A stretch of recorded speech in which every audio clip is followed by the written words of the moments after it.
కాంగ్రెస్ పార్టీకి పునర్వైభవం తీసుకురావడంలో యువనేత రాహుల్ గాంధీ కృషి చేస్తున్నారని కాంగ్రెస్ పార్టీ మాజీ పట్టణాధ్యక్షుడు ఆకు శ్రీనివాస్ అన్నారు.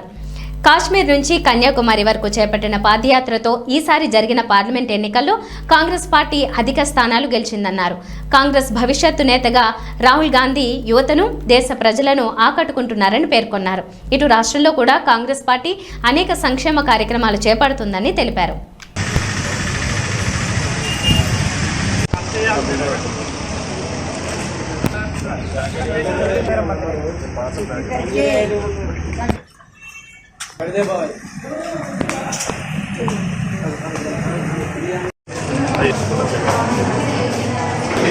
లోపల తీసుకోకపోతే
సాయి ఇది తీసుకురా అమ్మాయి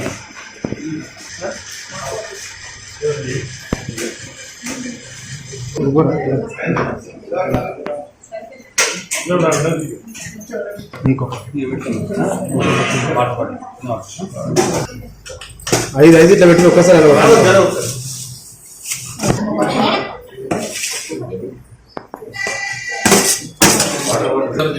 సరే సరే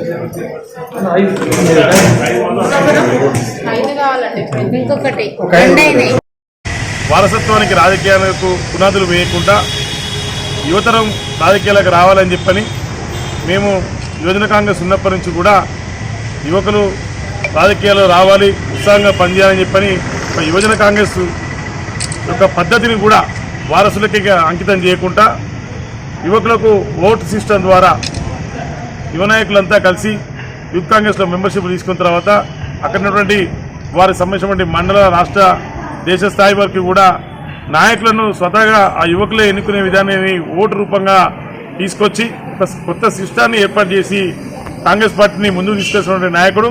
మొన్న జరిగినటువంటి ఎన్నికల్లో కూడా తాను కష్టపడ్డ విధానం, ప్రజల్లో నేరుగా ఉన్నటువంటి సత్సంబాలతో కన్యాకుమారి నుంచి కాశ్మీర్ దాకా కూడా పాదయాత్ర చేయడం, ప్రజలతో నిరంతర సంబంధాలు ఉండడం వల్ల కూడా ఇవాళ కాంగ్రెస్ పార్టీ ఒక దేశంలో మళ్ళీ మార్క్ రాజకీయాలు తీసుకొచ్చే విధంగా భవిష్యత్తులో కూడా తన మార్కులో అధికారుల దిశగా వచ్చే అవకాశాలు పూర్తి స్థాయిలో కనబడుతున్నాయని చెప్పని ప్రజలందరూ కూడా గమనించడం జరిగింది. ప్రజలందరూ కూడా కాంగ్రెస్ పార్టీ పక్షాన ఉన్నారు. అలాగే రాష్ట్రంలో కూడా ఇవాళ కాంగ్రెస్ పార్టీ అధికారం రావడం రాహుల్ గాంధీ గారి స్ఫూర్తియే.